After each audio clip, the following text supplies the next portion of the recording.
Farmers Mid-Morning Show, your host Noah Nasiali Kadima. Karibuni.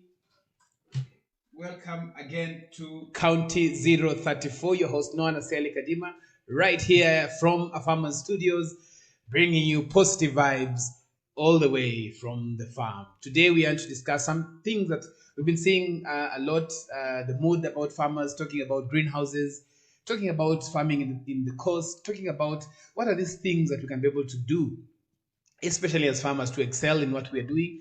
But most importantly, who are we going to talk to? We're going to talk to some of the experts that we have right here from our farmers, and we're also talking to somebody else who will be telling us much more about liquid seaweed. Is it liquid weed? Seaweed liquid fertilizer. I am joined by Lillian Thomas. Lillian Thomas, I cannot hear you. Lillian Thomas. Yes, and one and only Steve.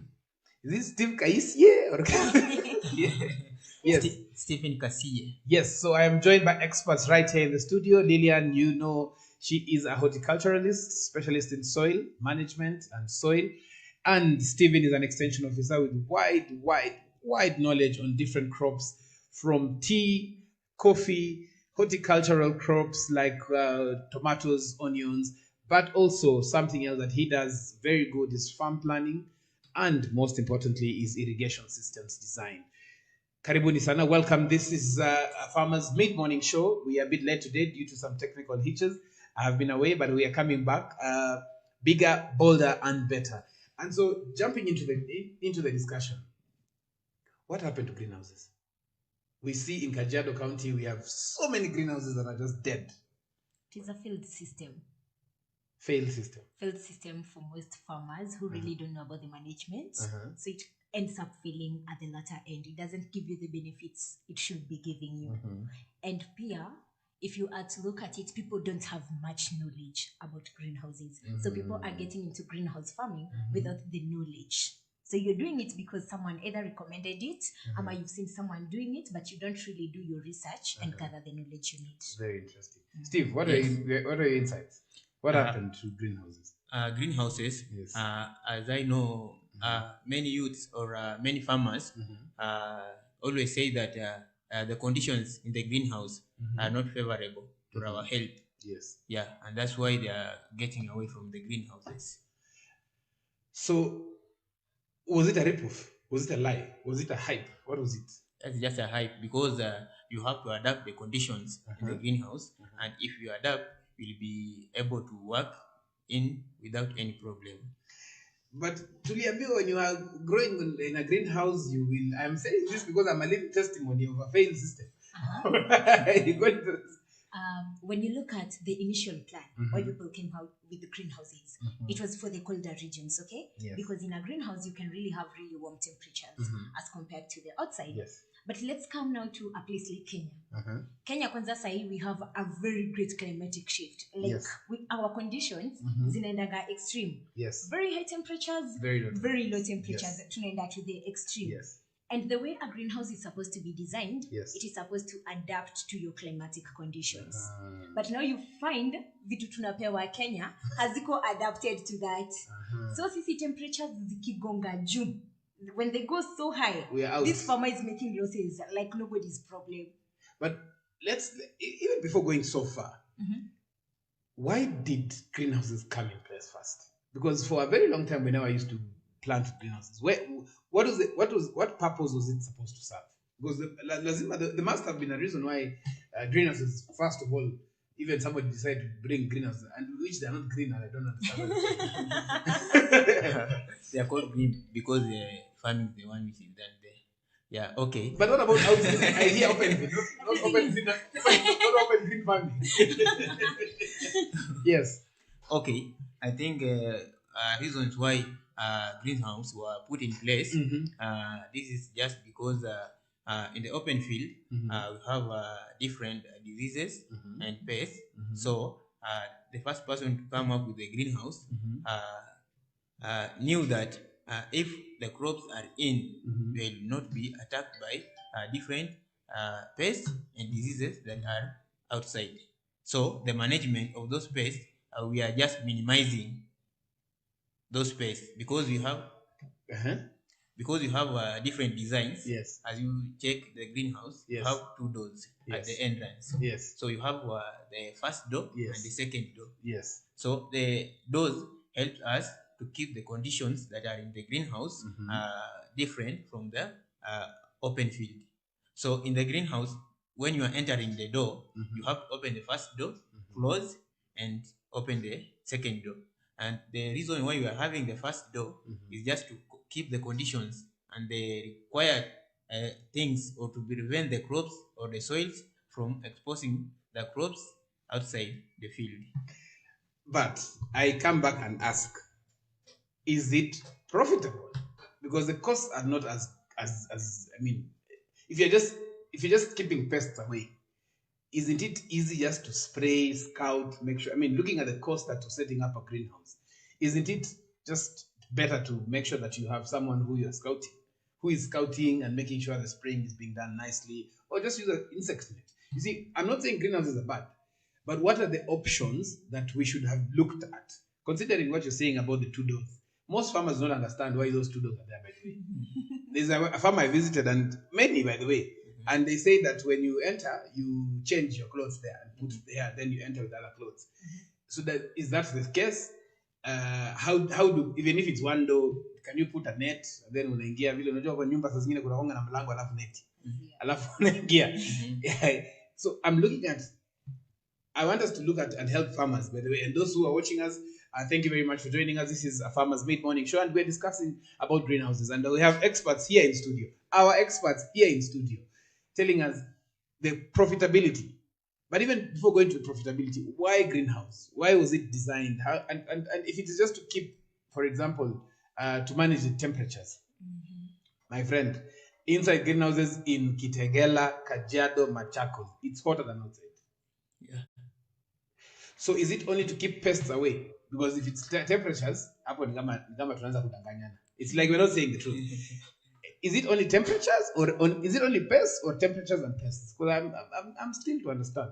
Because what I saw, and I stand to be corrected, greenhouse farming came in at a certain point, and it was introduced together with greenhouse varieties of crops. So it matched and synchronized very well. I do think there was something crafty. It is business. It is biashara. Let us be honest. Because I remember when I visited one of the companies that does greenhouse farming, I was told, and by the way, you have to grow these varieties. Specific. Yeah, we have specific. So in fact, how it was, how I was lured is, we construct for you, and then we give you 1,000 seeds, na fertilizer, na dawa. By the time you realize, my friend, there's something called tuta absolute. So let us know from you guys, why is it important to do greenhouse farming? First of all, if it is important. So he has mentioned about the pests and diseases. But I want us to dwell on that kidogo. Do you mean that somebody who's growing crops outside will not harvest as much as inside the greenhouse? The person doing open field can get much, but under good agricultural practices. Yes. Because it requires intensive care when you are doing outside. Compared to a greenhouse. Yes. Yeah, the management in the greenhouse is not that much compared to the open field. Yes. Yeah. Practices. Yes. Yeah. Continue. Okay. So you get that a farmer who is spending his time, or who is committed in farming and is doing open field, and is always in the farm, will be able to achieve what he or she is targeting per unit area. Even in the greenhouse, we have some diseases. We have greenhouse diseases that we always attack our crops. Yes. And inside the greenhouse. Yeah, inside the greenhouse, we have the diseases that normally attack our crops. And if there is a poor management, I will get a big loss compared to the outside. Yes. Yeah. So what does that mean? Because is it? So you're saying that the greenhouse diseases in greenhouse-based diseases. Yeah. And pests also. Yeah. Because me, I know from my little biology that I did in class 6, 7, pests tend to hatch more eggs. Is it to hatch or to lay? They lay, in in higher temperatures. production of Very high. of pests, even diseases. If you take something like, I am a testimony of a failed of this failure. If you take something like powdery mildew and you lock it inside a greenhouse, Spread fast. my friend, You're done. in less than 2 days, your crop is dead, finished. True. So, what is the economic significance? Is there any significant reason as to why somebody should get into greenhouse farming? I mean, greenhouse farming, constructing greenhouses. Maybe climates. Maybe according to what I can think, Yes. if you are in a colder place, maybe it will come in handy because of the climate. You can always name your temperatures. Yes. But not for people like people in Kitengela. Yes. The temperatures are very high. Zinaendanga extreme. You Yes. need like to shift because ukiangalia greenhouse mobs zinatumika huku nje no. Yes. They have the polythene plastic film being used. Yes. Which you find when the temperatures go so high, Yes. to say the temperatures outside are like 30. Yes. In the greenhouse, zita range from 31 to 41 apple. Very high, very high. Yes. And it's a thing in the past, because history abandonment of the greenhouses. Yes. People from around places like Kirinyaga and everyone who are doing tomato farming in greenhouses started abandoning it. And then when the research was being done, it noticed temperatures in the high, and then you guys can't do anything about it. Exactly. And they found it is the structure you are using.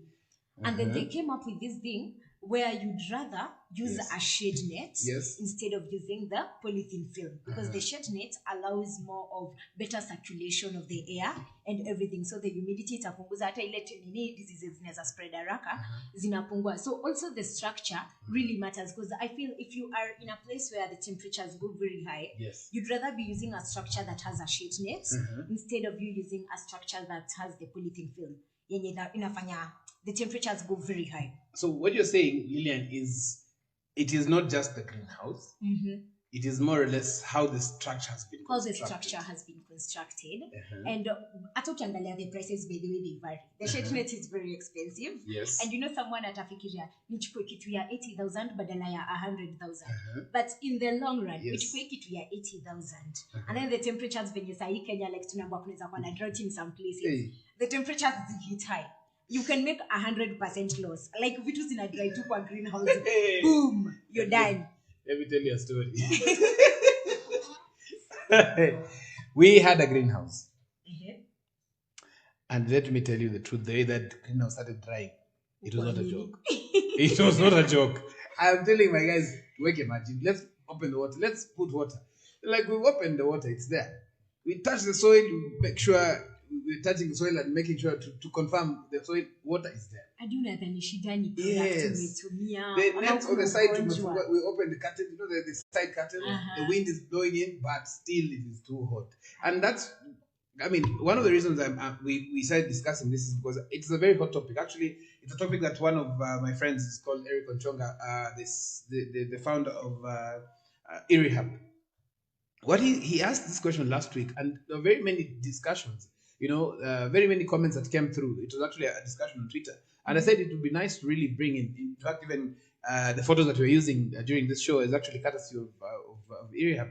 And you see very clearly as you drive in from Mlolongo at the river, coming in all the way to Kitengela, if you drive in I mean, even just outside our offices, we've seen some of the just greenhouses that are just there. Yeah. And the structures are so expensive. Let me tell you, to construct an 8 by 30 greenhouse, it is close to around, using a friend of mine who does greenhouses, he's very good in terms of greenhouses and basically farm mathematics. Farm mathematics, I've forgotten his name, I'll mention it as we go. It's 240 shillings per square meter. That is not cheap. True. It's very expensive. We're talking about close to around 300,000, and that's if you're going to get a metal structure. So what I wanted to find out from you guys is there a standard for constructing a greenhouse in terms of the height, in terms of the width, the height? Why is it 8 by 30? There's 8 by 15 and 8 by 30. Why isn't it higher? Is there any standard that people should follow? What do you guys think? What works well? Because you see, it's all about aeration. Yeah. It's about aeration. Sure. The higher the roof, probably the more the temperature. Or what can farmers do to avoid? Is it the quality of the pepper? Here there's 200 microns, there's 120 microns, I don't know, UV, what, all those things. What do you think? I think on the quality of the pepper also has the impact in the Just speak a bit louder. I'm being told to just speak a bit louder. I think the quantity of the pepper Yes. has the impact in the greenhouse because the stronger the polythene Yes. is, I will get that inside the greenhouse the temperatures are extremely high because the sun Yes. will just hit the polythene and it is not white, it is transparent. Yes. The UV rays zinaingia kwa greenhouse so it encloses the all heat inside the greenhouse Yes. so the temperatures get high. But also we have different structures. We have a semicircular greenhouse which are just semicircle constructed on the ground, but we have some which are raised but the roof is semicircular again.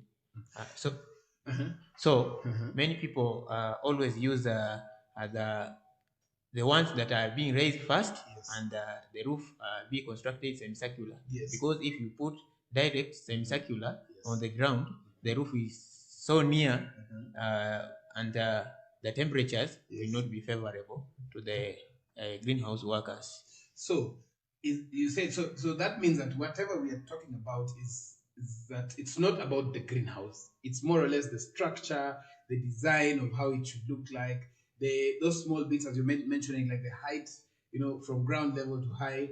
And is there anything that you can do to humidify? For example, in a room that is hot, in hot areas, you'll find that the AC is there. For example, like here in the studio, we have an AC. What about in the greenhouse? Is there something that you can do? I hear there's a fungicide that you spray on top when it's too hot. How do you go about that? I think in many propagation units that I have been doing, we have been using this shade net. You get that you have constructed a greenhouse, but on the top, inside the roof, you add a shade net. These ones will prevent. We have different shade nets that have a different percentage. You have that one of 60, you have that one of 70 shade. So we many farmers normally use that one of 70% shade to ensure that the UV rays don't hit direct to the crops.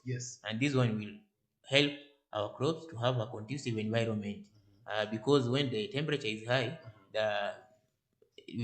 we'll have some metabolism and the crops will have stresses and they will not do well. So the shade net will help us or will help the farmer or the greenhouse users to have a conducive and a good working environment because the UV light will not be hitting the person direct. No, let's just say from what he's saying, if you are in a colder place, you are advised to use a lighter shade net because you don't really need the temperature sana. If you are in a very hot area, you use a very heavy shade net in a side area. So that's the difference. In a colder place, you use a lighter one. In a hotter place, you use a heavier shade net. Now, I am a farmer in Western Kenya. Yes, I come from Western Kenya. And there's somebody else, a farmer in Machakos County.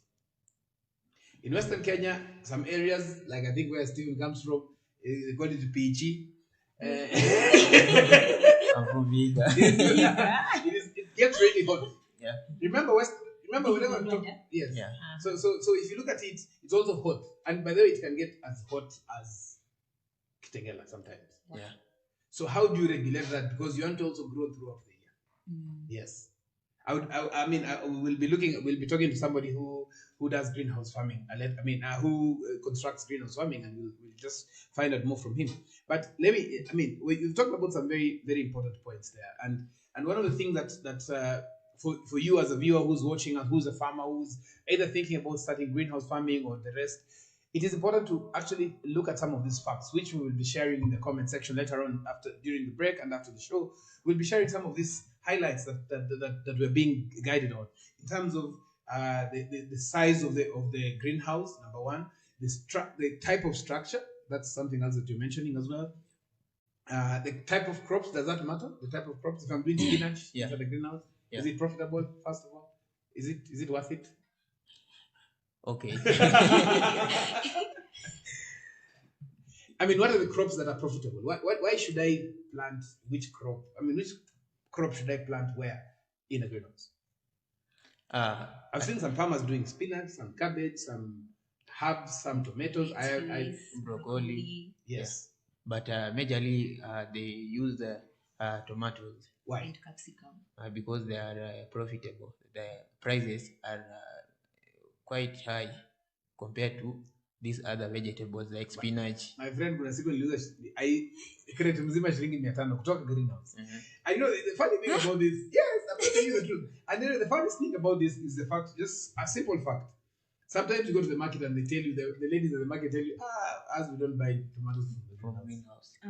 They are too big, they have too many chemicals. But when I look at even the amount of chemicals I use in the greenhouse as compared to outside, inside the greenhouse is very minimal. Do you know knowledge, information that people have out here? I think on a discussion... Is it the information the ladies at the market have, or is it the information the farmers don't have? Because, I mean, you hear farmers saying, they don't buy greenhouse tomatoes. It works both ways. Our total one information, they don't have the knowledge. Like our work on a greenhouse, it's something like out of this world. Si kitu normal. Unanga venye ukileta mboga kubwa, they always have an illusion. Oh, hii sijui imepandwa na nini, sijui imepandwa na nini.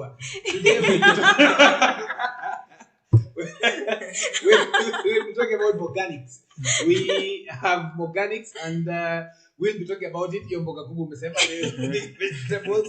What brings big vegetables? Yeah. Steven, let me ask you this question. I still want us to dwell on that fact that there are some crops that you can grow inside the greenhouse, but also same crops. I've been growing tomatoes and capsicum and everything open field, and they've done pretty well.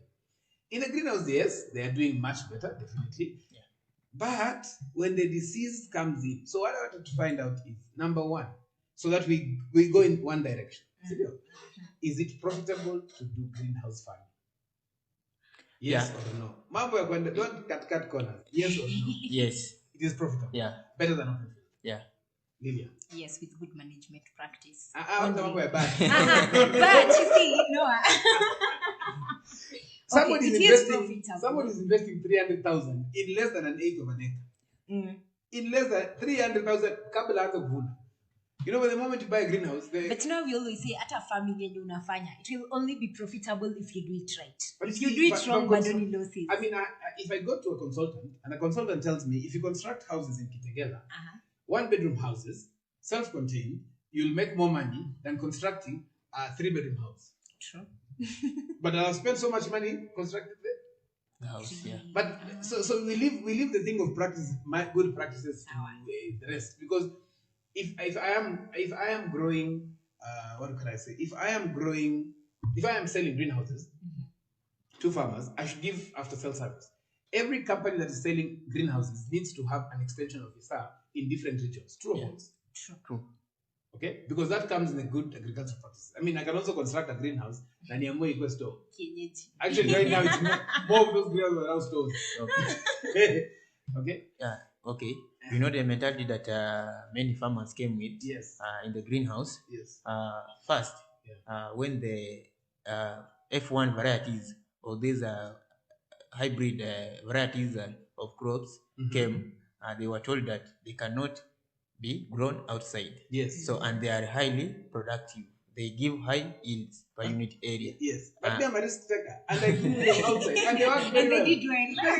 It was a scam. Now, people are leaving these local breeds. Yes. They are going for F1 breeds. Yes. For why? them, as an extension officer. Yes. What is the reason?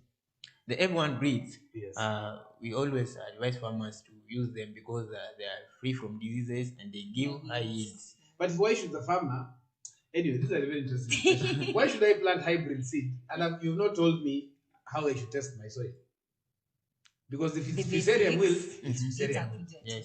First thing. Or is it an assumption farmers have tested their soil? Before doing anything like farming Yes. or constructing the greenhouse, you must do a soil sampling and soil test to ensure that your soil, you claim your soil first before you construct a greenhouse. But if you just wake up one morning and say that you want to construct a greenhouse somewhere, Yes. I will not make, because you'll get some losses than the person growing the crop outside and the soil is good. Pause there. If you have comments, let us know. If you have any questions, let us know. We're discussing about greenhouse farming. Is it profitable? Is it really profitable? Is it cost-wise in terms of returns on investment? Is it a capital expense that should be factored in? After how long should you be able to reap the benefits? We'll be taking a short break. But remember, if you have not subscribed, subscribe to our Facebook channel. Follow us on the Farmers. Subscribe to our YouTube channel, our Farmers Media, where we want to tell you stories of African farmers. We'll be right back.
Agriculture is the art and science of cultivating the soil, growing crops, and raising livestock.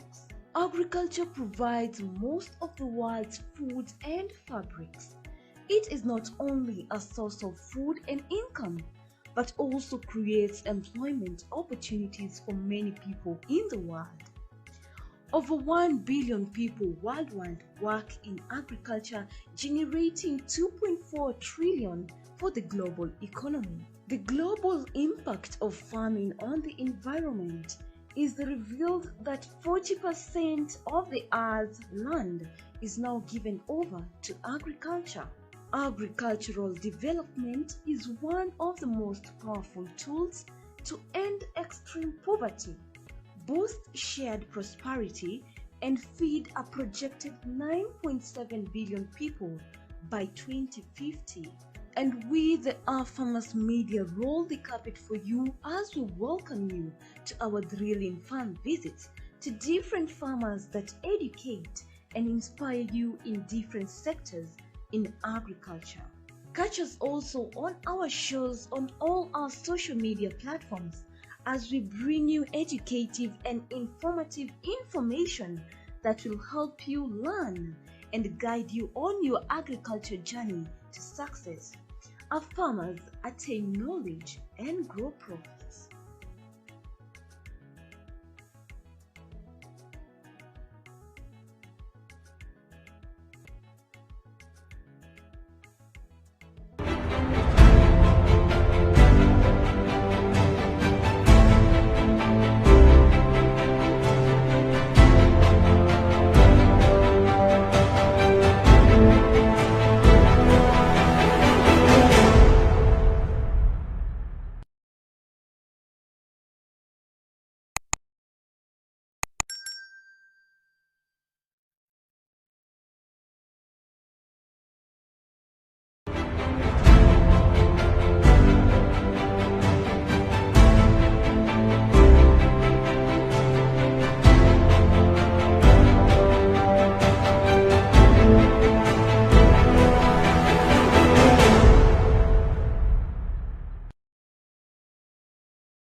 Welcome back to a Farmer's Mid-Morning Show right here from County 034.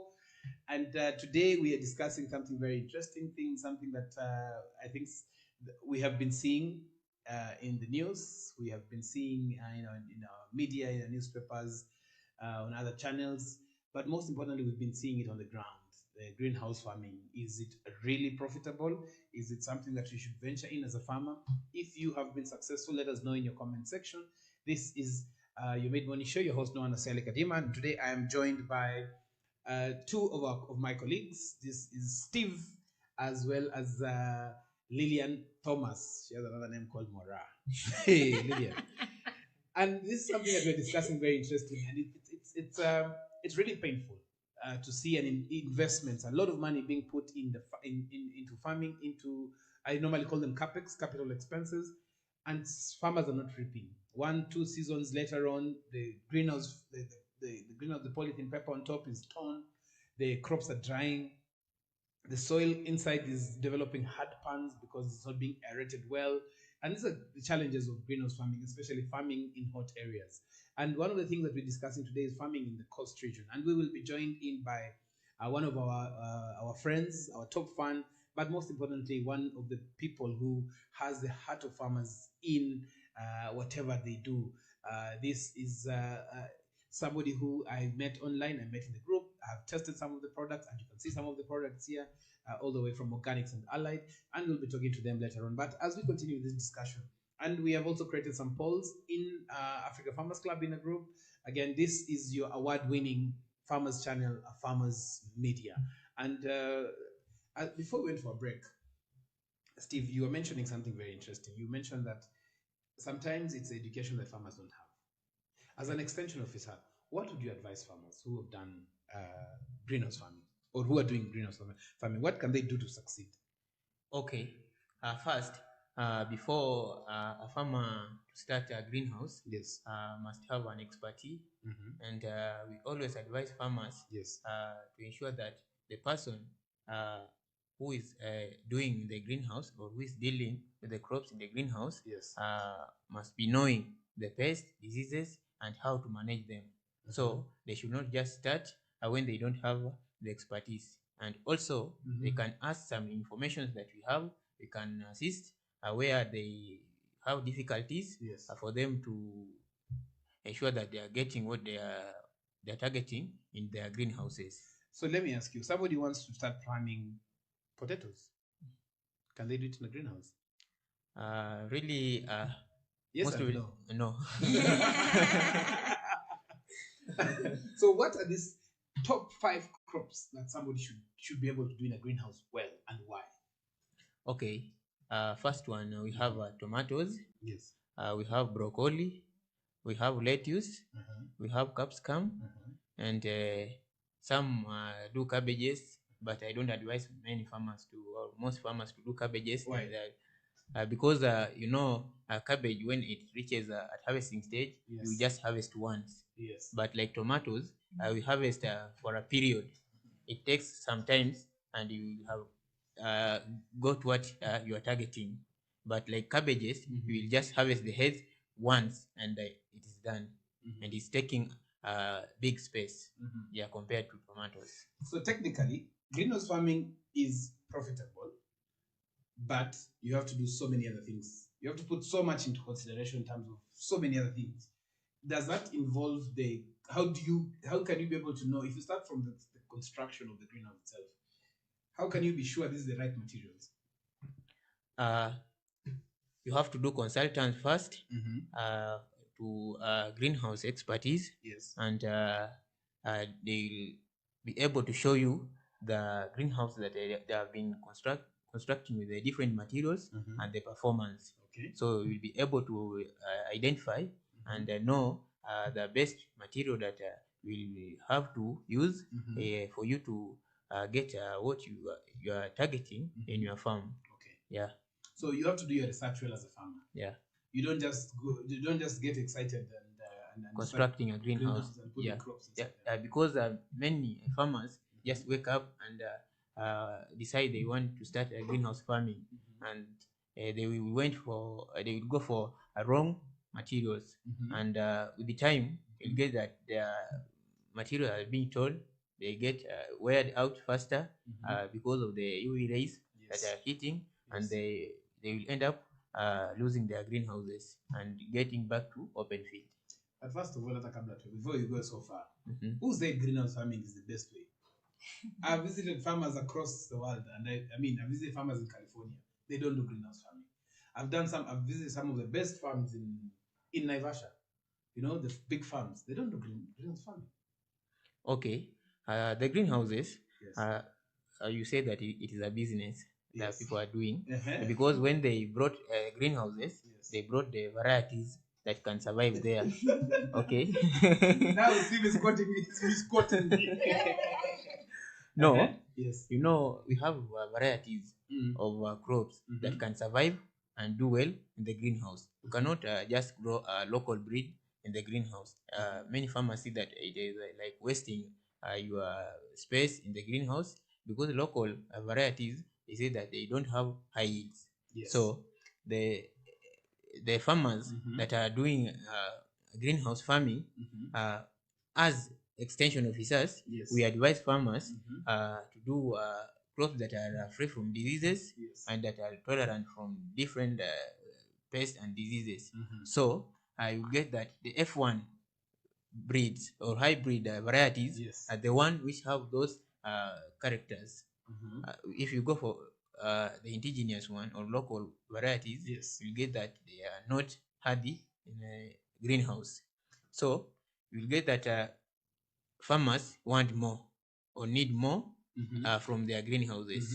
Even if it is 8 by 15, they want to get more kgs of tomatoes or more and healthy heads of cabbages. But I've said that I will not advise my farmers to do cabbages in the greenhouse. Okay. So as we are targeting more, for us to be successful farmers, we have to target more and get what we want. But if you make laws for the first time, second time, and the third time, you just quit from farming and you do farming and you will see farming as an enemy. But So let me ask you, as you're mentioning about profitability, what then can you do once you've done? How many times can you plant tomatoes in your greenhouse? How many times? 1 season, 2 seasons, 3 seasons before you rotate? Because rotation is very important. You'll never get a tractor. So how do you make sure that you remove you stop the soil from getting hard pans, because it's not being aerated, meaning that it's developing some hard pan. How do you manage that? Okay, when you are doing crop rotation after removing your tomato crop, you can just use you can plan without any. You should not have a target, or you should just do for a leisure, like planting leguminous crops there to ensure that you are doing a nitrogen fixation, to ensure that your soil is in good conditions as you apply this farmyard manure or compost manure to ensure that your soil is in good conditions. So when you talk about nitrogen fixation, what is that? Nitrogen fixation, this is where nitrogen that is available in the soil, we have leguminous crops like cowpeas, like beans. Like beans, which help in the nitrogen fixation. This helps the living organisms, microorganisms in the soil to have a good and conducive environment in the soil, and it will help in the soil aeration, and the soil will not lose its life, will have life. And when you come back, also before that, you have to apply this compost manure. This compost manure is just like for the first time is a soil conditioner. It makes soil to have a good aeration and also feed the microorganisms in the soil. Fantastic. So I just want us, for those who are watching us, let us know if you can be able to see some of the images that we'll be showing. Again, I repeat, these images are courtesy of eRehab, my friend Eric Nchonga, who has an expertise in actually setting up greenhouses, fantastic greenhouses, irrigation systems as well. So always, if you would like to have this, you can contact him on Facebook, on Twitter, all social media handles, eRehab, your experts in irrigation. So if you can, if our producer can be able to just showcase some of the photos of those greenhouses, because this is a sad state. We saw a while back there's something going on about irrigation systems, about greenhouse farming, profitable. But I saw that initially that kind of system, whatever farmers were being lured into, was mainly to buy the land, because there were two things. There was a time that it was mostly talking about irrigation system. The importance of greenhouse farming. But what people were being lured into is to buy land. When you buy land, that land, then you have a greenhouse, and then it can give you 600,000 shillings per year. I do not understand. I've never understood how that is, because I've never got 600,000 in the last 14 years. So if you look at it, some of the photos that we have there, I don't know if the photos are up on screen, if you can be able to see them. Let us know what your thoughts are. Yes, let us know what your thoughts are, especially as you look at these greenhouses that are torn. The structure is still there, but now the paper is torn, and they're not one. We are seeing weeds as high as 7 feet inside these greenhouses. And looking at that structure, Lydia, what is running through your mind as you look at these structures and basically just what if you were doing this, what would be going through? No, I think people did it, and then maybe walishindwa kumanage. In the process, walishindwa kumanage. So they end up abandoning it. Of course. That is where I think my bone of contention is coming. That is where you have now pricked my heart. How did they fail to manage? You didn't have the information. You don't know what you're supposed to be doing. Why did they buy it? Who sold this to them? No, I think I should read something very interesting I've seen in our comment section. Yes. One person says, Mike Azingale. So when we asked about what happened, he says the situation of deserted greenhouses is all over Kenya. The farmers are lied to about quick returns and ready markets for their produce. But the same people who are selling both the idea and materials, you get like venye tumesema, it's a business. People are just selling an idea to you. You buy the idea, but without full information. The people build big houses and they don't even stay there. And then he says these projects are capital intensive and many of them hardly break. Just one crop and you are tired. You are unable to continue because una make losses from what you were lied to. Umekuja ukaambiwa you will get 300,000 the way you're saying, ama 600. And then you get 50. Hata upati, my friend. Kwanza kuna kitu inaitwa tuta absoluta. Tuta absoluta gets that crop and start licking it like ice cream. The way people are lick ice cream. In a lick in a maliza. Continue what Mike is saying. Mike Zingale. I had moved to something else I had seen over there. Next. Yes, let me just tell you something that some lady has said. Sheila. Yes. Sheila has commented and says, Sheila Chepkosgei. He said, greenhouse has a lot of many challenges. So I asked her, what challenges have you experienced? So she says, for tomatoes, she had a challenge with the market and with tuta absoluta. For capsicum, she had a challenge with markets and hardening or deforming of the fruit. So I went ahead and asked, is it that there are no markets for greenhouse products? Because she has a challenge with the market too. Are they too big like this? I know. And then unapelekea mama wa mboga kwa like, hizi vitu umetumia madawa mingi. Mimi sinunui. GMO product. I think the conversation tulikuwa nayo hapa on Friday na Sarah. Akisema the way people wanaonanga hiyo product kubwa, wanajua tu ni GMO, and people have an illusion that GMO are evil. Nilipeleka horse moja City Park Market to a friend of mine there, and he said that and he said that iho kwani unaweka nini? Kwani ni GMO? It was big because 3 of them were 1 kilo. I just continue. But again, come to think of it, Noah. What information do people have out here about GMOs? Because it's another thing again. On another hand, information gani ko huku nje. Chemicals there. People are producing products. Maybe tunataka kutackle the diseases we have. We are trying to solve a problem with the yields. But your information, the local person hana. The local person anajua hizi madawa zitatufanya tupate cancer. We will die. We will die. So we are not going to consume GMO products. Any product that looks so good The tomato ni kubwa. Hey, Hizi kuna siku madawa nilifika ni unatua. na hoho smart. I remember I planted commandant from Sinjet, and it was big and nice. And you know me, I like capsicum. That's my best crop. Mtu akaniuliza, hey, kwani umepaka mafuta? Have you applied oil on this? They're shining nicely. So they started wondering, you know, until somebody had to cut them, one of them inside, and check, and I'm like, oh, it's just capsicum. You know, so that's a very interesting point to say. There's a comment that has really struck me here, and I think we should actually, our producer, if you can just put some of the comments from the question that we've asked, is the comment by Mike Azingale. Very interesting. Very interesting. Mike Azingale is a friend of mine. He's my neighbor back in the village as well. An expert in this industry. He's been here for quite a long time. He's one of our members for a long time. He said that one thing that I've managed is that those who try to manage 3 years of losses and disappointment. 3 years of losses and disappointment. You know, there's farming. There's disappointment in farming.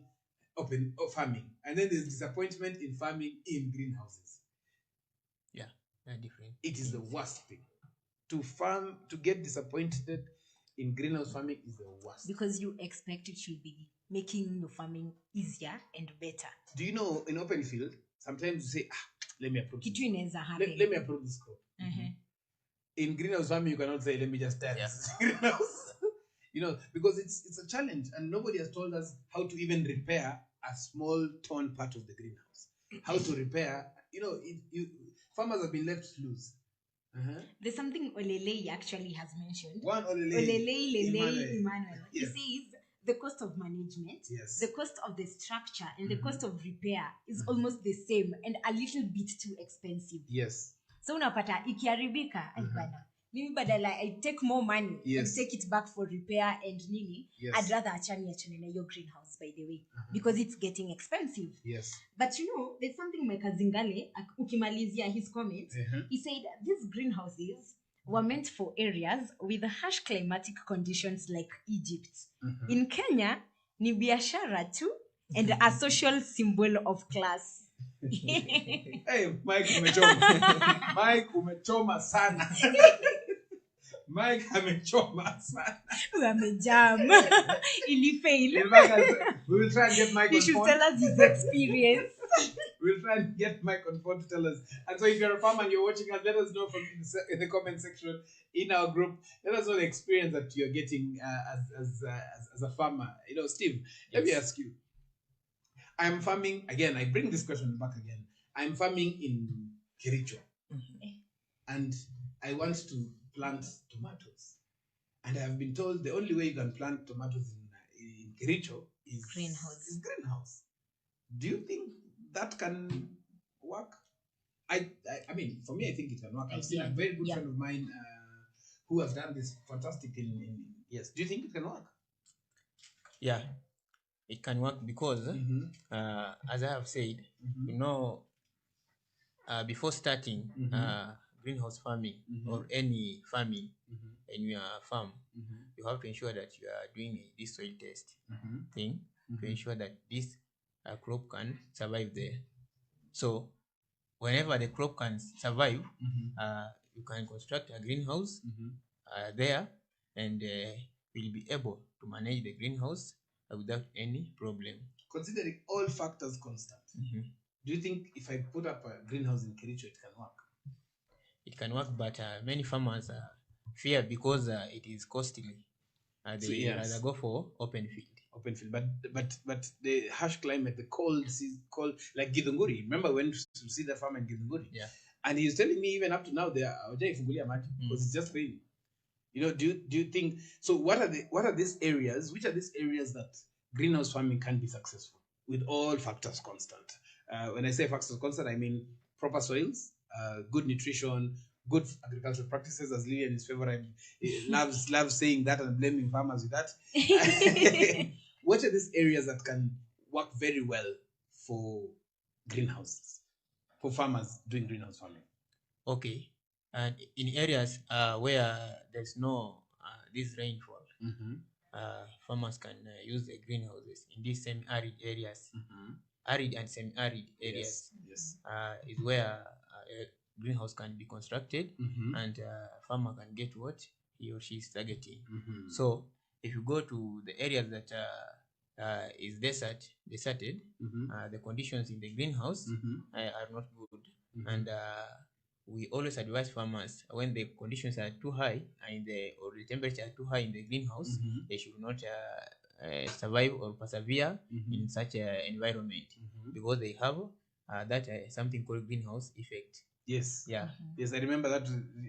They're called the CFCs. Yeah. Yes. Yeah. That was my Nini Science Congress those days when I was still young. Okay. So when you're doing arid and semi-arid areas, yes, the conditions outside they are at least favorable. So if you construct a greenhouse there, the conditions in the greenhouse will not be severe to the workers in the greenhouse. So they will do their work very well, and they will succeed. There's somebody who has mentioned something very interesting. For those who are watching us, there's a comment here that has come through saying, blocking the wind with a greenhouse is a disaster. Get the wind flow from the experts. I don't know if these are the experts anymore, but meteorological department. And do farming in an informed environment. That's a very interesting comment. You know, there's another one that has actually come through as well. Is that and this is Highness Lumumba. Again, one of our members, one of our viewers says that greenhouse and drip irrigation are just overrated. What do you think, Steve? Okay, on my side, under a greenhouse and drip irrigation, yes, you know, these are new technologies, yes, that came, but we are just doing the traditional ways, and we were having the crops that you want and the produce that you want. And now these new technologies tend to be more expensive. So when a farmer hear that you are quoting for him, you are giving him a quotation of an acre for drip irrigation, you get that you are telling him 200,000 shillings, and he'll say, well, how? He will wonder how now. Instead of going for for this drip irrigation, he will go for a pump and buy for a Honda pump, like which will cost 60,000. And he'll do basin. Irrigation.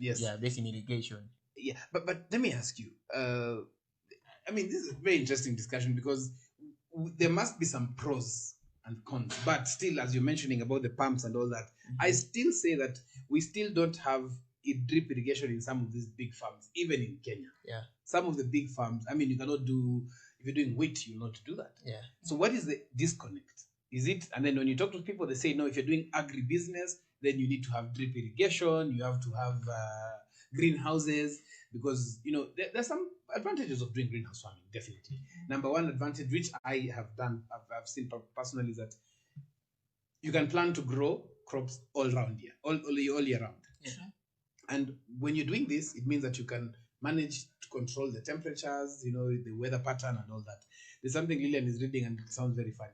It looks reading something, a very interesting comment. And so that is one of the things that I've seen that works well.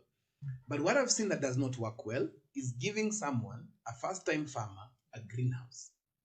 If they do not know even where they'll take their produce, that will be a nightmare. It's a loss. It's a big loss. Yes. What? Kuna kitu nimesoma hapa. Yes. Tamias Mtwevi. Yes. He has said greenhouses are not a bad thing, but it's only suitable for areas with limited space and those practicing agriculture as a hobby, not as a serious business. That should be the comment of the day.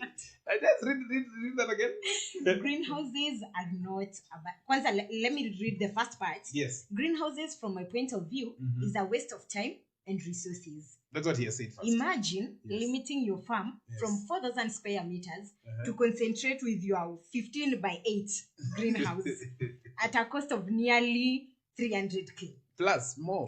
You then grow tomatoes and harvest 3 crates a week, sold for 1.4k each.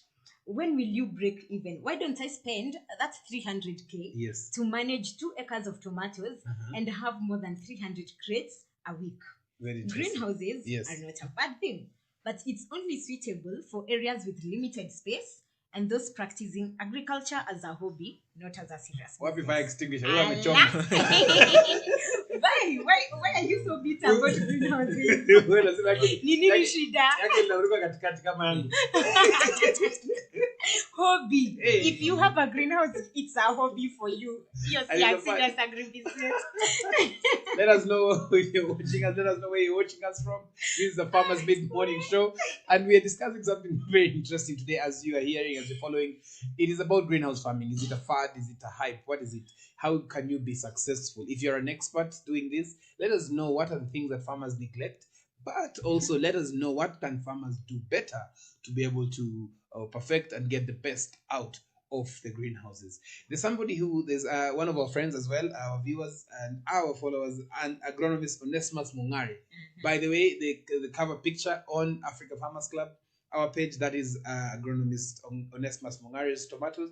He says something very interesting. He says it could be profitable when you're doing quite a number of greenhouses, so not one greenhouse. So let us also get some of these facts right. One greenhouse. Yes, exactly. I mean, kama unafanya moja pia Ni na- hobby. ni hobby. Hiyo ni hobby. And it's a very expensive hobby. I can imagine having a hobby of 300,000. 300,000. Hey. Hey. And again, now we want to get to understand some of the things, and some of the things that we can use, we can be able to do is to make sure that you're using the right inputs, the right seed variety. If you've done, as Steve said, you've done your soil test and gotten to understand what it is and what it has and what you can be able to benefit from. Most importantly is the soil structure, the condition of the soil. Is it aerated well? Are you making sure that the soil in the greenhouse does not develop a hard pan? What about the weather inside the greenhouse? How can you be able to make sure that the temperatures inside the greenhouse? But now you see that there are also other things that are coming up now. There's temperature sensor, water. I mean, why should farmers get into all this? Is this what is called, what is it called? The technology, improving agri-tech. They call it agri-tech. Do you think this can really work? This temperature sensors, they say when it senses that it's hot, the air comes in. They're very interesting comments, Lillian, today. Very interesting comments. Do you think that those are some of the things that once you've invested in a greenhouse, you also need to invest in these things? Is it worth it? I don't think. Because farmers, the moment you are constructing a greenhouse, you can imagine 8 by 15 meters, it costs 300,000, and you'll get that a temperature regulator also has its cost. So you may get that what you are getting from the greenhouse, it cannot incur the cost that you used. Yes. Yeah, and that's why many farmers will not afford. They just do the way they were doing. Yeah. Very interesting. Very interesting. And so, in average, we're looking at the very interesting comment, which we will actually take a screenshot and post it in the group room from agronomist Onesimus Mungare. He said you cannot start farming with less than 10 greenhouses. The rest will just be a joke, because 10 greenhouses is just a quarter of an acre. It's a hobby. But no, from what Yes. you've asked, Yes. there's a very interesting thing I've seen here by Voni Zombiro. Yes. Voni Yes. Zombiro says, Yes. instead of you just invest fully Yes. into greenhouse. Yes. He says if you have a big land, Yes. diversify. Do open field tomatoes, do greenhouse tomatoes. Yes. Better still, try fancy tomatoes such as beef tomato that hardly ever go below 100 kg. So nakwambia badala ujifunge. You see the way we are saying, you Yes. start going into more technology and everything which is expensive. Yes. You can try both ways. Uko na Yes. greenhouse, uko na open field, see what works. At the end of the day ukamecloses hapa. Hii place ingine unaweza pata bado you have something to work with. Very interesting that comment. I'm following this comment, and very interesting comment, because when he's mentioned some varieties that can grow, manage to harvest for just 4 months. Try this, then come back and say nyanya can't help you break even if with a greenhouse. So again, that sounds more or less a comment that is telling farmers greenhouse, but you plant this variety. That's what we're trying to avoid first. You want to first avoid this capital expense, this capex as a farmer. How much are you putting in the farm before you start reaping the benefits, profits. So before you start operational costs and all this, because what and which areas, So as we continue talking about this, I can see that there's actually one comment that has come through again. Mike Azingale is up in arms, and then he's actually saying that that when he's talking about hey, he says that how can you continue with a venture that's draining your pocket? That neglect says a lot about the whole project. Do you think they neglect something that has been fattening their pockets? Most crops can do well in Kenya without the need of putting up a greenhouse. The only thing I know is fancy farming. People have been lied to with a greenhouse. You will have an upper hand and quick money returns. That is in relation to what Shishashi has said. Yes. Greenhouse business in Kenya is just another way of losing money, as the paper you are likely to be sold cannot last 5 years. Most people just end up losing their finances. The beneficiaries are those who are selling materials and ideas to Kenyan farmers. Open field works just as well. Let me just stick to farming seasons in my country, Kenya. Waste of money enriching the already rich. I better stick to farming seasons in Kenya under open field. The risk is manageable. I lose a little but make more in the end. Cost cutting is very applicable. I brought mine down after falling a victim. So this is a victim. Shishashi. I told you. Shishashi. Farmers wanateseka huku nje, watu wana struggle no. The struggle is real. The struggle is real. Kwa ground, little different. Very interesting. And so let us know your thoughts again. Share some of your thoughts. We'll be talking about the same. Our work here at the Farmers Media is to tell the story of African farmers. And after telling the stories of African farmers, we want to ask ourselves, how can we come together and develop some of these solutions that can work well for us? If you're a farmer in Western Kenya, do you really need a greenhouse? What can you do? Would you opt for a shed net? I know Lillian has so many stories today, and which we'll be discussing and adding more. We'll be taking a very short break, and when we come back, we want to talk to one of our experts who will tell us how farming in the coast is, how it has been, how it has grown. That is a discussion that we want to get in our second part. We will be taking a short break from here, counting 034.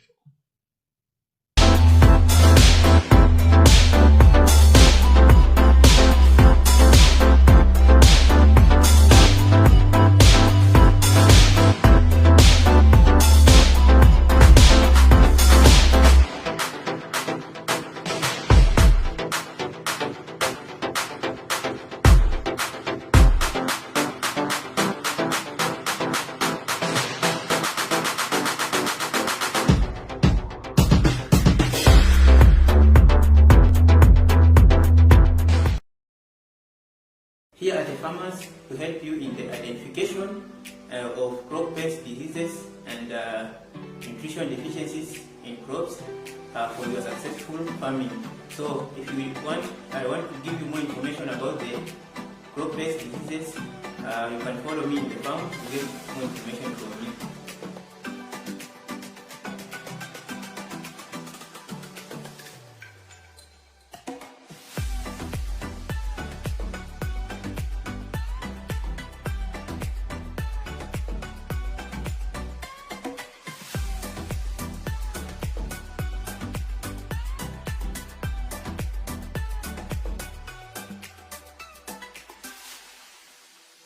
Hi farmers, as you can see here, we are doing cowpeas production, and this is an indigenous crop, vegetable crop. It was there in a traditional era. You can see here, these crops are almost 1.5 weeks, and we have not used anything like manure, fertilizers, and sprays or agrochemicals. We have just watered them, and you can see, as you can see, they are very much healthy. As I have said that these indigenous crops, vegetables, we normally produce them on organic soil, but this crop also it requires different soils, and it grows in various soils, but the best soils where this variety grows or this type of crop grows is sand, because the roots will penetrate well without any disturbance, and the crop will be very healthy. The thing that is necessary, is most necessary here, is just water. Watering is essential, and to water, you can water them early in the morning and late in the evening. Why early in the morning and late in the evening? When the sun is not that hot, to reduce the evaporation rate, to ensure that your crop utilizes all water that you are putting in on it, to ensure that you have a dramatic yield per unit area. As you can see here, our bed is very clean, and we normally water every morning and every evening. I can urge farmers to enroll into this business because cowpeas, it doesn't require those technical skills, management skills, and everything that is technical. There's nothing that is technical there. Farmers that have small scales, they can enroll into this business because kales or these cowpeas doesn't require a large space, because they can get congested together, and you get a dramatic yield per unit area. That one of congestion together doesn't have any problem because they do well. And as you know that these cowpeas, it is a leguminous crop, and it fixes nitrogen in the soil, so it doesn't require any fertilizers to grow these cowpeas, because it fixes nitrogen in the soil and uses it. So I can urge all farmers to enroll into this business. As you have a small farm, don't think that you are thinking for big things which requires to be a plantation. This one you can have almost half an acre, and you reap a lot. You can get more salary from this, more income from this, as you improve your living standards. So there's nothing like technical skills. I want to assure you that if you start, you will get good things and good yields. Just maintaining good agricultural practices, you follow them all, and you will ensure that your crops are clean, your crops are healthy. When you do the proper sanitation, you will be removing all the weeds which can be host to the growing of pathogens, and also the hosts of these insect pests and diseases. So if you eradicate all shrubs and all obstacles from the farm to remain clean, you'll be able to achieve, and your production, your vegetable production, will be successful. So I will urge you all to enroll into this business, and you'll be happy to see your production coming out. Thank you.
Welcome back to a Farmers Mid Morning Show. Your host Noah Nasiali Kadima. Tunakuletea maneno mazuri ambayo yanaweza kufaidisha wewe kama mkulima uweze kupata mazao bora, jambo ambalo litatufurahisha sisi kama Farmers Media ili kuweza kujibunu, uweze kuwezesha maendeleo yako katika ukulima, lakini pia ikuletee pesa mfukoni. Welcome back to Farmers Media. This is your host Noah Nasele Kadima. Lilian, why are you laughing? Why are you laughing? Struggle na Kiswahili. Why are you laughing? But why are you struggling? I'm not struggling. I speak. Sauti ya mkulima kesho. Welcome back. Here we're discussing about greenhouse farming, but now we want to take just a slight change. And what we want to start doing is that we want to start talking about what are the opportunities of farming in the coast. What happens? And for that, we will be joining in a discussion with one of our experts who will tell us much more about himself. And apart from just telling himself, he'll also tell us about what he does, especially as an expert. Let us try and get him on phone. I don't know if we can be able to get him on phone. Yes. Hello? Hello. Modar, you can get me? I can get you. Okay, karibu sana Modar. Let us start by you telling us who you are and what you do. Okay, thank you very much, Noah. My name is Modar. Your voice is quite low. My name is Modar. Mm-hmm. Can you hear me now? Okay. Yes. My name is Modar. I'm born, bred in Mombasa. Yes. Okay. I produce organic liquid seaweed fertilizer. Mm-hmm. Okay. I am a father. I am a husband. Mm-hmm. Yes, and I am a farmer. Good stuff. Yes. So let me ask you, how long have you been farming? My experience started way in the 90s, because then I used to work for a horticultural export company. Uh-huh. Okay, so that was where I got the basics of farming. All right. Okay, I was working for Greenfields Exporters at that time. At that time, it was a big company. Yes. Yeah, I was under the mentorship of Mr. Fadili Namoya. Mm-hmm. Okay, I cannot stop praising this guy, because he's made me who I am today. Okay. Okay, so my experience in farming started there. Mm-hmm. Okay, so for about a decade, that was what I was doing. Mm-hmm. Then I moved out. I went to the Gulf, worked the Gulf. When I came back, I picked up where I left. Mm-hmm. I started with my uncle's farm, Mm-hmm. and then my auntie's farm. Yes. Okay. Yes. After that, I've been getting few contracts here and there to manage a few people's farms. Mm-hmm. Okay. Mm-hmm. Yeah. So basically, that's where my experience in farming is. So now, let me ask you, before we get into about anything else that you're doing, like this, the liquid seaweed fertilizer, farming under greenhouses, what do you think about it? Is it a reality? Is it profitable? Is it ni hype too? You know, sometimes unapata kitu ni hype too. Yes. Unapata something is hype. Mtu anasema nataka I want to grow strawberries on 5 acres. Is it a hype? You know, some of those things the story too. Yes, I had that comment. Somebody said that greenhousing and drip lines are overrated. What do you think? You see, these are all new technologies. Yes. Okay. Yes. The best thing about these is that it's controlled. Mm-hmm. Okay. Yes. If you're working in a greenhouse, you can expect you'll have less stress fighting diseases, fighting pests. Okay. And of course, the yields are also bigger. So personally, I think greenhousing and drip lines are essential right now. Essential a must, or essential if you can afford? If you can afford. If you can afford, it's the way to go. Mm-hmm. Okay. Unfortunately, here at the coast, greenhousing to some people have failed, because during during Kiangazi. I would Yes. say Kiangazi. Yes. Okay, the greenhouse is turned into an oven. Yes, exactly. Okay, Yes. so that's a big challenge there. Now you have to invest more on irrigation. Either put up a mist system, okay, to control the temperature, plus the drip irrigation. So those are extra expenses. Yes. And do you think, what are the probable returns? I mean, I know you have been also a salesman, and you sales people know how to calculate the capital expenses and the operational costs and profits. How or is it that farmers first of all, you've said that is the way to go? How profitable is it on a ratio, on a, what is it called, between 1 to 10? What, or I mean, is it 1 to 100%? How profitable is it? And is it something that can give you what is the ROI? What is the return on investment? Okay. My view personally, I think it is very profitable. Okay. I cannot personally talk about the cost. Okay. Because to some it's been a failure here. But up country, okay, I have seen a lot of greenhouses, and I've had a lot of success stories. Okay. So as you put it, on a scale of 1 to 10, I would put it on 7 probably. Okay. Okay. So it is profitable. But if I don't see any but here. The only but here is whether you can afford it or not. So why 7? Why not 9? Those are the other variables are as you said, I'm a salesman. The other variables are in sales. Okay. You can do good on the production. Okay. But sometimes, in sales, timing is everything. Yes. Okay. So the other day we saw a lady do a lot of cabbages, and the prices went down so bad. Yes, okay? yes. And that's not so good. So the timing here is everything. So timing is also crucial. So iko mtoto, umechuna mtoto bana. He wants to be part of the interview. He has to be part of the interview. It is, kama ungekuwa umesema you're a father as well, tungekuwa tumeshangaa hapo kidogo.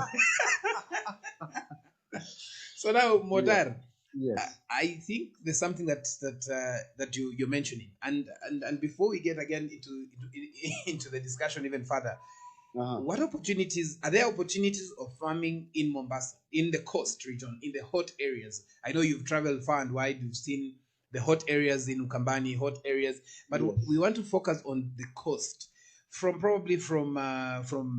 Emali is not coast, but from Voi there, Kibwezi, from Voi down, yes, from Voi, Taru, yes, Samburu, all these are places that are good for irrigation. Where is the Unfortunately, problem? Where is the problem? The problem, I don't know. I cannot say. Probably it's the culture. But you see, long time ago there's this saying that coast people wanangojea maembe yanguke. Ndio, na nimeona Nawaza amewagonga kidogo mahali hapo. Sana amewagonga, it's true. But I believe Nawaz, he has his heart in the right place. So yes. What I'm saying is we have a lot of potential here at the coast. Okay. And the other day I was in Malindi area, Kilifi area, a place called Baricho, and there's a lot of potential there. Okay.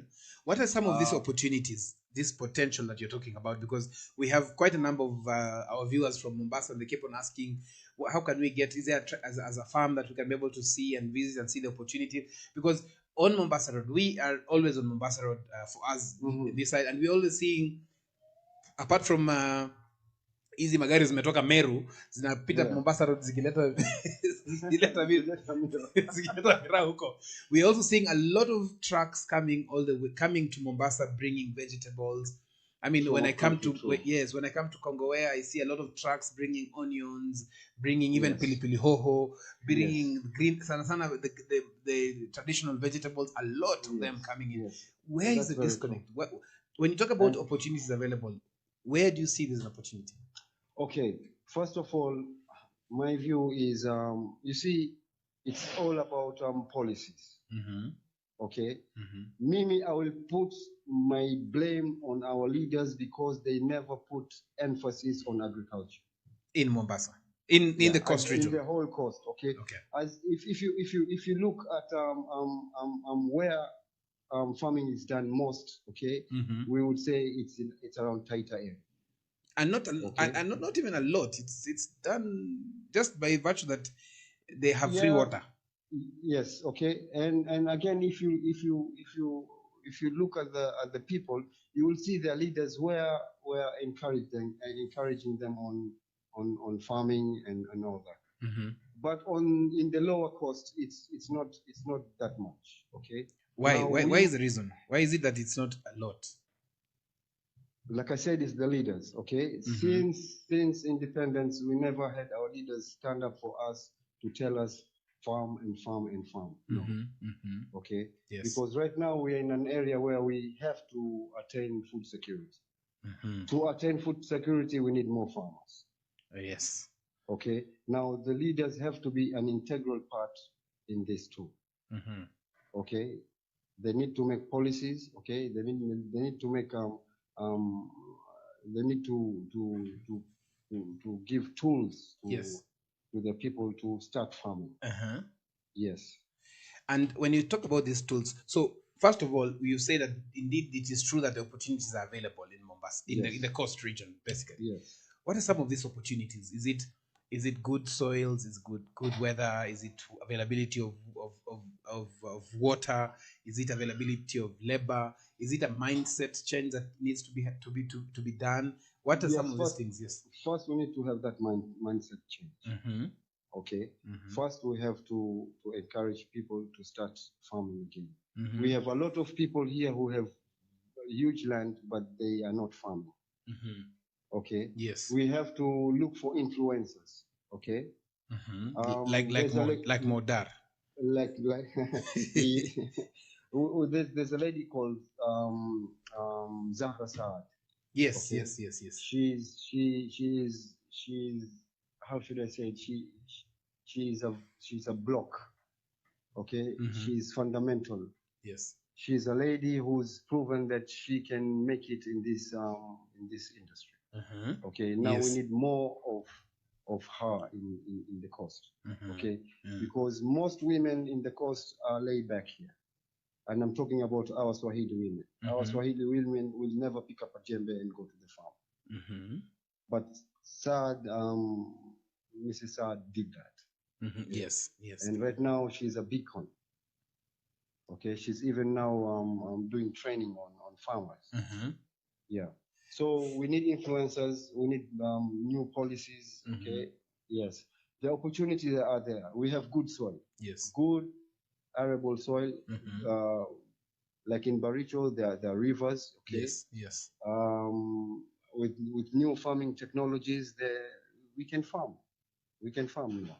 Exactly. And so we want now to find out, because for me, one of the things that really I ask myself so many of these questions, because there's very many farmers who are really interested in farming, but some of the questions are really basic. And I mean, in the coast, we have county 1, county 2, county 3, county 4. Yes. We have the 001, we have governor 001, 002, 003, 004. Yes. Everything that comes in the country. And I want us to be very specific. All the farm inputs, we are here in studio with my colleagues as well, and Lillian and Steve. Everything that comes in as farm inputs, fertilizer, foliar fertilizer, drip irrigation systems, knapsacks, everything comes through the port of Mombasa. True. Everything that goes out as exports, tea. We actually even have the tea auction in Mombasa. We have coffee. We have all the exports, most of them that are going through by sea, go through Mombasa. Yes. All vehicles coming in and going out comes through Mombasa. Yes. Is it something that you would like to say one thing to all your governors, that this is what should be done? Because all our rivers, most of them flow into Indian Ocean. Tunawaletea maji na rutuba yote. I don't know about I cannot speak about Governor 002 or 003 or 00, but I know for a fact that Governor 001 really enthusiastic about farming. Yes. Okay. I'm trying to like we've been talking about trying to get people interested in farming. Yes. Okay. I believe we need to start this culture again, make it more interesting. Okay. We need to recruit more farmers. We need to recruit them at an early age. Yes. Okay. Yes. If we need to make it sexy, then let's make it sexy. It cannot work, but anyway, that's a discussion for another day. But yeah, we need to make it intriguing. Okay. There's like I said, there's so many new farming techniques and Yes. technologies. Yes. We can introduce hydroponics in schools. Okay. Get them thinking. Okay. When we start getting the kids thinking at an early age, they become innovative. Yes. Okay, and then they perfect the system. So this is something I think County 001 should think about. Okay, we should start integrating agriculture again into our syllabuses, into our curriculums. Yes, there's actually something that I mean, it's good that you mentioned that there's something that the Ministry of Agriculture, Livestock, Forestry, and cooperatives as fisheries and cooperatives have started. It's called the 4K Club, the revival of the 4K clubs in by my friend who is also the CS of Agriculture, Madam Annie Nyaga. So this is something that you're saying that if it is integrated, if it is brought in the schools, we start reshaping our young ones from an early age about agriculture. It's something that they would pick. Yes. Fantastic. Yes. This is what I believe. Thank you very much. So now let us get into business. Thank you for sponsoring our shows. Thank you for some of the goodies that we have that you sent to us a few weeks back.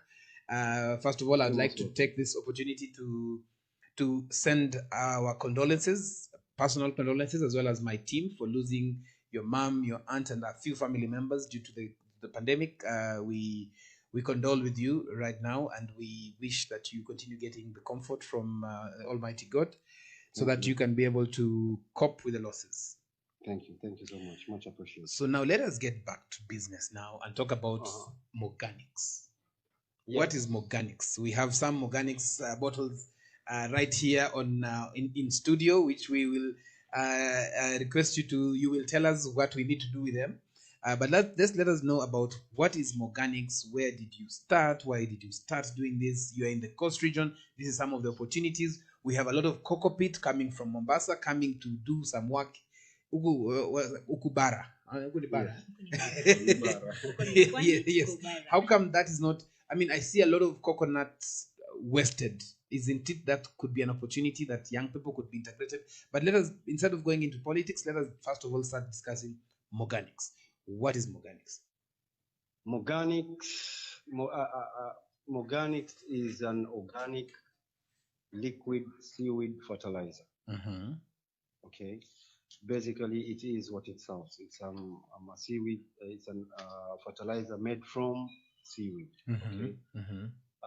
It has huge benefits. Okay. Apart from it contains the macronutrients. It contains micronutrients. It contains trace elements. It contains growth hormones. It contains amino acids. I believe we don't have any fertilizer in the market that has all these together in mind. Yes. Okay, so it's an excellent fertilizer. It's great for all crops. Okay. So now, where did you start? Why did you start thinking about Morganics? Okay. It's been a long journey for me. Okay. First of all, I've been thinking about the change from chemical fertilizers to organic fertilizers. Okay. We all have heard that there's so many diseases that are coming up because of using chemical fertilizer. So personally, first of all, I think it's the right way to move. Okay. From chemical dependency to organic inputs. Okay. Yes. Number one. Number two, liquid seaweed fertilizer, I believe, is affordable. Okay, and it has better coverage. Okay. Yes. So it's good for small scale farmers. Okay. for large scale farming also. Mm-hmm. Okay? So basically, what motivated me was the plight of farmers. Okay, Mm-hmm. from being exploited by these huge chemical fertilizer companies. Mm-hmm. So it's been, like I said, it's been a long journey. So because I've been trying to do this for over 3 years. Okay, Wow. I was getting it wrong. I was getting it right. I sent it for testing.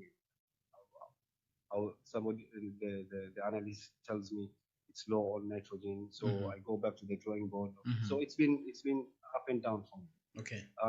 Finally, I got it right. Okay, and with his encouragement, he told me that this can do well in the market, and this can help a lot of farmers. Mm-hmm. Yeah. So now, when you were doing this, and Yeah. there's a lot of fertilizer, there's a lot of foliar fertilizer in the market. I think Kenya has some of the, I mean, the most number of foliar fertilizers in the market. Why did you? I mean, you said you thought about farmers. What Yes. was the focus behind farmers? What is this plight that you saw, that you've mentioned, that you saw farmers were suffering from? You know, the plight of farmers. Yes. I Okay. mean, First of all, I was not profit driven. okay. Okay. I was not profit driven. Like I said, what I wanted was to give farmers something that is good, okay, and very affordable. I'm not thinking about taking any foliar out of the shelf or trying to become a competition to any of them. Okay. All I want to do is to give farmers a good product. Yeah. Something that is affordable. Yes. Number one, and the most important thing, healthy products. Okay. Okay, so now with me, I have my colleagues here, Lillian, Thomas, and Steve, who are both agriculturalists. One is Yes. Steve is an extension officer, and Uh-huh. Lillian is a horticulturalist, more or less in terms of soil.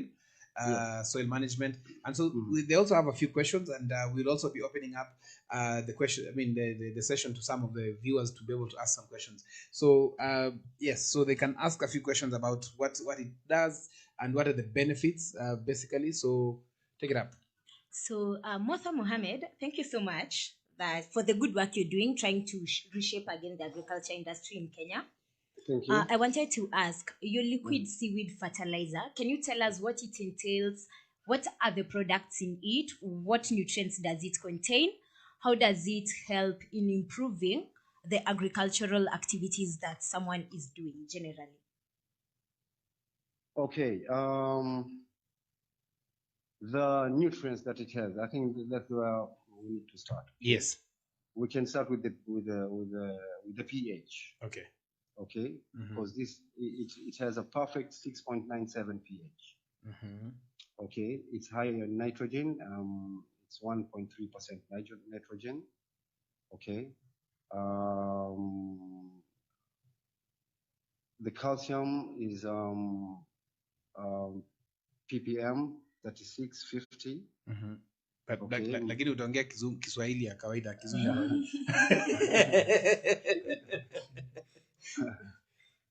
Sawa. Utanisamehe, sijui magnesium kwa Kiswahili. No problem. No, you can mention the the elements. You can mention. Okay, okay, let's just mention the elements. Yes, So yes, and it's how they nitrogen, ammonium, and how they integrate with each other, so that we helps feeding the crops and all that. Okay. Nitrogen, calcium, magnesium, potassium, sodium, phosphorus, manganese, zinc, iron, copper. Mm-hmm. I mean, those are some of the elements that are basically found in organics. Okay. Okay. Mm-hmm. Yeah. So when you talk about, I know Steve has some question in terms of which crops does well, so probably he can ask this question first. Okay. It's not my first time to come across organics, Yeah. but I've been applying organics at a young stage. My question is, this organic can it be applied in every stage, or is just at young stage? You see, this is the beauty of organics. Okay. First, it's advisable to soak your seeds. Okay? When you soak them, they grow healthier. Okay. You get better root formation. So you can start from seed level. And then you can use it at all development stages of the plant. Okay, so during vegetative stage, during flowering, and during fruiting. So you can use it at all stages of plant development. Good. So, so Modar, I want to ask you a question. Yes, please. Where do you see organics going, and what is the success rate that farmers should actually? Why should farmers use organics? Leo tunataka kupiga debe.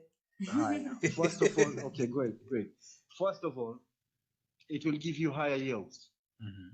Okay, because we have successfully tested it on so many crops. On chicha, on spuma, we've tested it on tomatoes. Yes. We've tested it on passion fruit, on watermelon.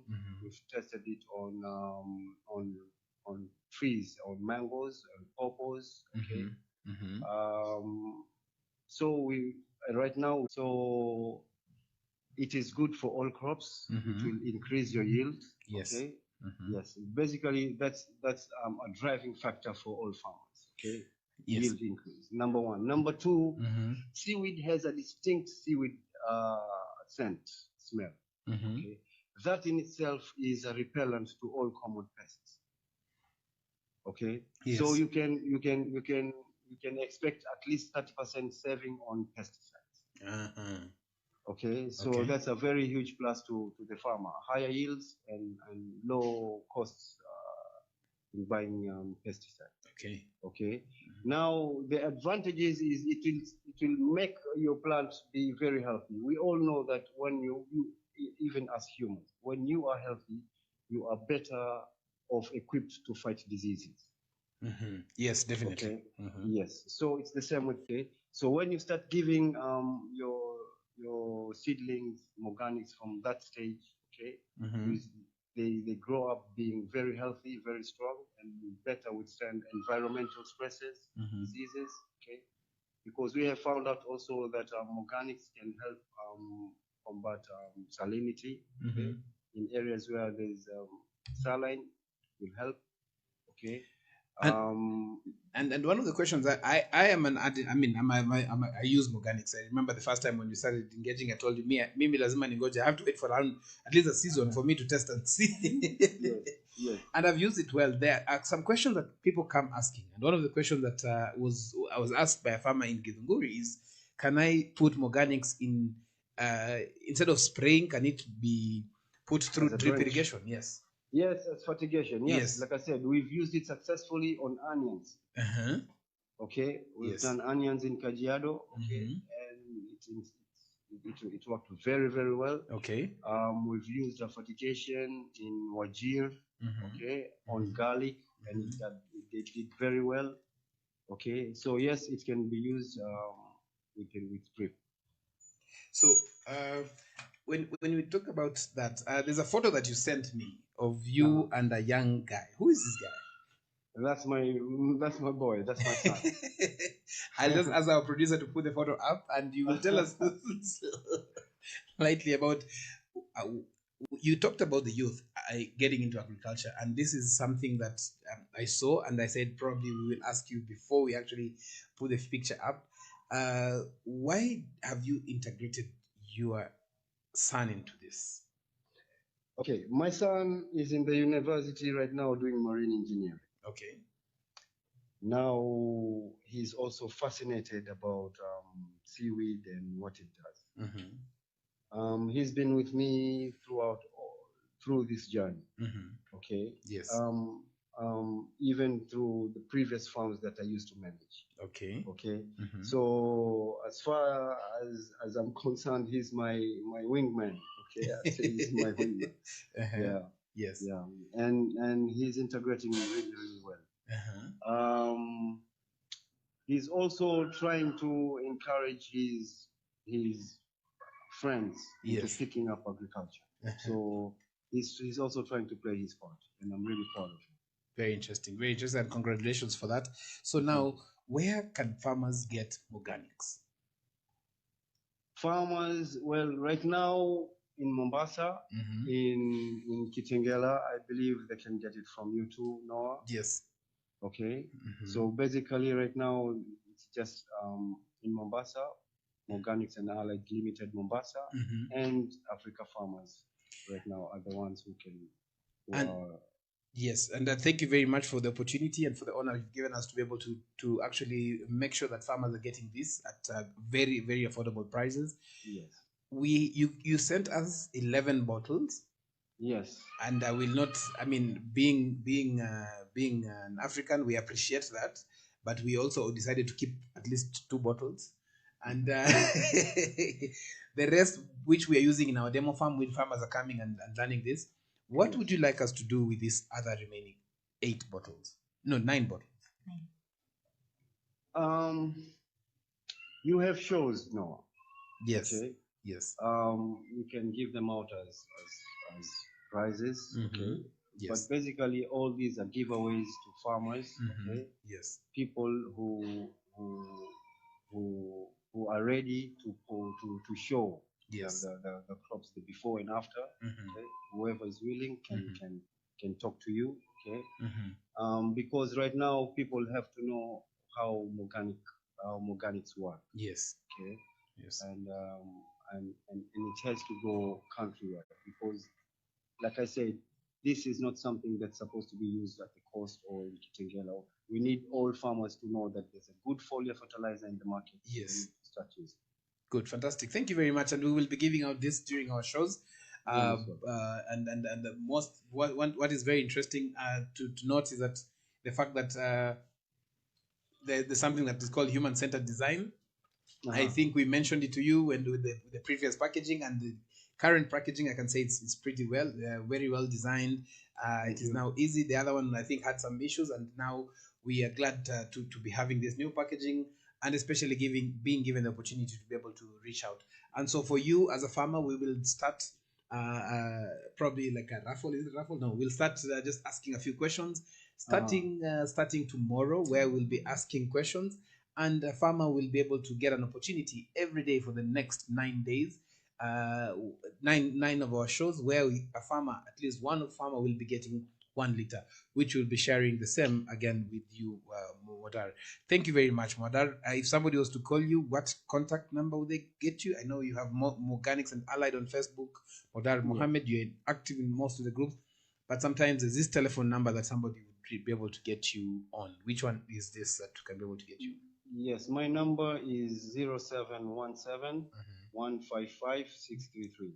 Thank you very much. And thank you very much, Modar, for creating your time and giving us time to be able to have this discussion. I know we'll be featuring you more. Thank you very much again for integrating. The pleasure is all mine. The pleasure is all mine. Thank you, Noah. Karibu sana. Thank you very much. And thank you, Africa Farmers. We will tell Nawaza situchape viboko sana, but it's fine. Thank you very much, Modar. Thank you so much. So, well, you've heard from the horse's mouth. You've heard about Modar, what he does, and how organics works. And what I found very interesting about is that it also helps repel some pests. It has a very strong smell. There's a day it poured in this studio. We had to do our shows outside. Yes. Lilian. One thing I first want to upload, Modar Mohammed. Yes. There's something he has mentioned about being an influencer. Yes. So that we can get more people into agriculture. Yes. And it's a good thing that he's actually even training the son. As much as the son hasn't done anything in agriculture, he's pursuing marine engineering. Yes. But he's really trying to train these young ones to get into agriculture. Yes. I really like the fact that it is not all about talk. Yes. But he's actually doing it. Walking the talk. Exactly. Yes.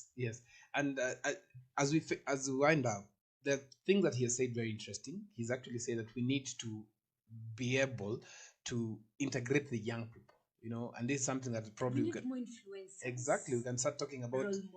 There was a video that was going around. I don't know. I think I sent you that video. Yeah, you sent me the video. Yes, but that video. Anyway, we'll discuss about it tomorrow. More about it tomorrow. So my question, as we wind up, is it possible for agriculture to be done differently, profitably? Is it possible, listening to Modar, especially for the coast region, from Voi all the way going down to Taru? We have some of our good friends who are farming in Taru area, going all the way to Taita, Mwatate, all the way back to Malindi. Do you think if these areas were tapped, we would be be able to get more youths getting into agriculture? Yes. How do you think we can be able to do this? What is this thing that we can be able to say, let's do this and let's action this?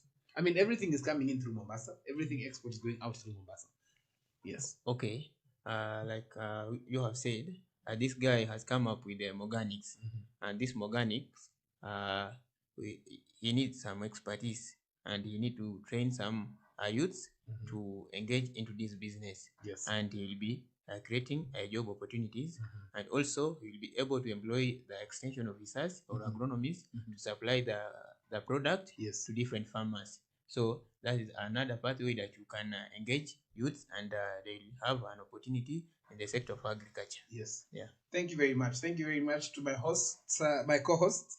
Thank you very much to our super producer, Sarah, Tumekusalamia, and for everything that you've been doing. For those who've been watching us, this has been a Farmers Meet Morning Show. Tumepitisha wakati kidogo, tumeambiwa karibu tuzimie mic hapa.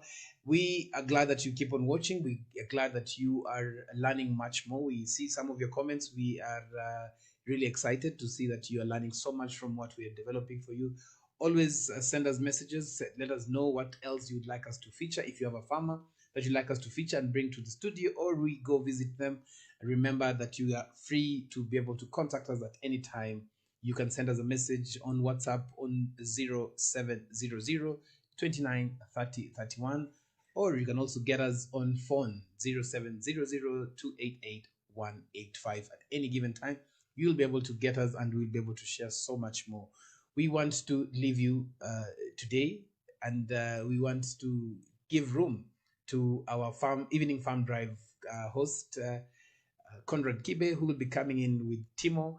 And what we want to ask you is that we are living deep in the pandemic, and we cannot let our guard down. Remember, our masks are the universal flag right now. Sanitize, keep yourself safe, avoid areas that are crowded, even though the lockdown has been lifted in some of these areas. As a farmer, always remember that your health is your success. If you're healthy, if your farm workers are healthy, then that brings in success. We want to thank you for watching us, and most importantly, we want to thank More Organics and Allied. We've heard from all the way from the coast region for giving us some of the inputs, quality inputs that we will want to start sharing with you. Remember, with the Farmers Media, you learn, you share, and you win. See you tomorrow, all the way from County 034.